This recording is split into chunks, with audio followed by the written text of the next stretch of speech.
If there's anything I've learned from playing video games, it's that making video games is a very difficult task, especially if you're an indie developer seeking out to make a gem like Toby Fox and Scott Cawthon, creators of Undertale and Five Nights at Freddy's, respectively. But it is fairly easy to do the opposite, which is making a really bad game. And for all you people out there who want to get a job in video game designing, you should take a look at this video and think, wow, this game is so bad, I never want to make a game like it.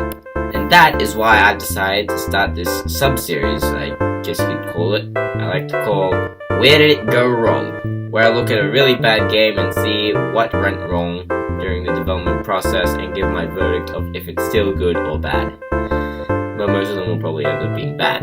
And I decided for the first episode I would let Evan pick the game I play for the first episode of the sub-series. You might want to wear some sunglasses or you might get blinded by the sheer amount of horrible. Just do it. Alright, fine. That couldn't have been something else like Sonic 06 or Star Wars Kinect. I just wanted to see your reaction. Alright, it seems fair. Let's do it. That's right, ladies and gentlemen. In this episode of ETACT, we're going to be taking a look at E.T. the Extraterrestrial for the Atari 2600. I could have done anything else with my life, but instead I decided to waste it on this. If you want a brief outline of this game, let me just give you the quick version. It's bad. The end. The game was poorly made and very rushed, and thus it is now mocked for being terrible. But this is Edward talks about certain things, so going headfirst into unnecessary and completely pointless information is basically a necessity, so let us begin. E.T. is a video game developed by Atari for the Atari 2600, if you didn't know already. They were considered the pioneers of early gaming, giving us brilliant titles like Adventure, Pitfall, and Missile Command, and would later go on to make Ghostbusters the video game, which was mixed.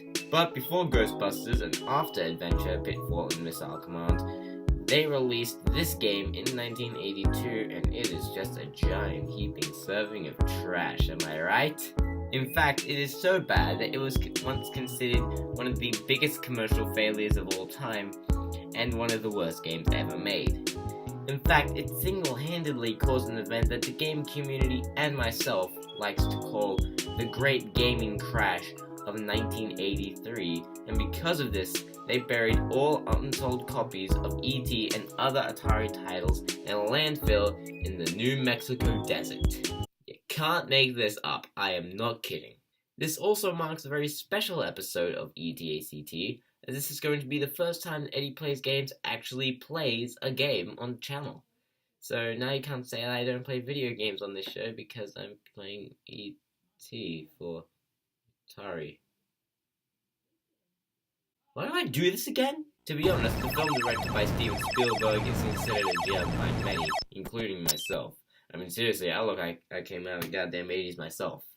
In the game, you play as E.T. as you try to collect 3 pieces of galactic telephone in order to phone home. Same premise as the film, so I guess it's okay in the story department. But I don't think I can go any further without saying this game looks like puke. I actually feel like I'm looking at someone's lunch from 1983 that got puked up. What is that? Is that Wendy's? McDonald's? Subway? Yeah. It's Subway, I can tell.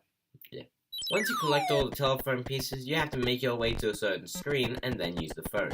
After that, you have to go to the forest. Yes, that's the forest. So E.T. can go home, and then the game loops around. Now, this doesn't seem like a bad idea. There's nothing out of the ordinary. Seems remotely like the film. Good seller. But I didn't talk about the pits. Throughout your playthrough of the game, you'll encounter many different pits, and there's one on at least every single screen. God damn it! Sometimes you'll just try to avoid the pits at all costs, but the pieces of the phone are always in different locations every time you boot it up, and they're always in different pits. So you have no choice but to fall into the pits to try and find the phone, and it will sometimes take you up to a minute to try and get out of one. If you thought the game was already hard, let me talk about that descending number. That isn't a time limit for how long you have in the level to find all the phone pieces, that's an energy bar. If it depletes, then E.T. loses one of his lives, of which he only has 3, and you need to be careful because there's no way to get them back. But occasionally, if you are playing the game on a blue moon on Friday the 13th when the stars and planets align, you can find an extra life hidden in a flower. A flower? And we haven't even come to the main antagonists yet. Throughout the game, you'll find 2 different people. The guy in white is a scientist and will take E.T. to what looks like ancient Greece for observation.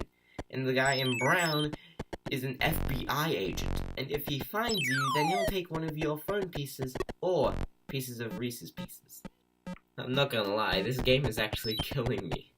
No, I'm serious. I feel like E.T. is actually draining my soul into the game so he can live off my soul when he gets home so he can turn it into a nice caviar for Mrs. E.T. And I think I've finally played enough of this game to give it a fair verdict. Every screen looks almost identical. Art-wise, it's a green piece of trash. E.T. looks like trash. The music on the title screen sounds terrible. The character sprites disturb me. Sound effects give me a headache. So, all in all, I give this game a 2 out of 10. Mainly because it's related to E.T. and because I feel sorry for the development team. So, is E.T. a bad game? Absolutely. But what made it bad? Could it be the fact that the developers only had 5.5 weeks to make it? No. There are some other games out there, good and bad, that were made in far less time than that. Is it the fact that the game is downright impossible if you try to avoid all the pits? No. There are other games out there with even more impossible to dodge obstacles. Could it be the fact that it was poorly rushed and the developers were being crushed under their own pressure? Probably. But it wasn't the developers' fault. It was probably because of the project management team wanting the game out by Christmas of 1982. Well, ladies and gentlemen, this has been ETACT. Thank you for watching. Thank me for providing you with some quality entertainment. If you have a topic you want me to talk about, then leave a comment down below, and I'll try to get back to it when I can. And I tried to think of a question of the video, but I couldn't really think of one, so let's just have this.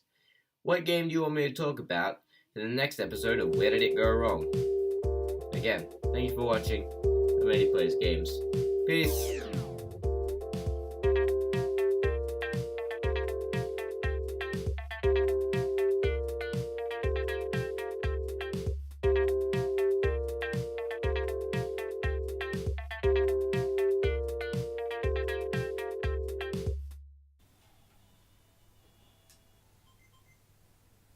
What are you still doing here?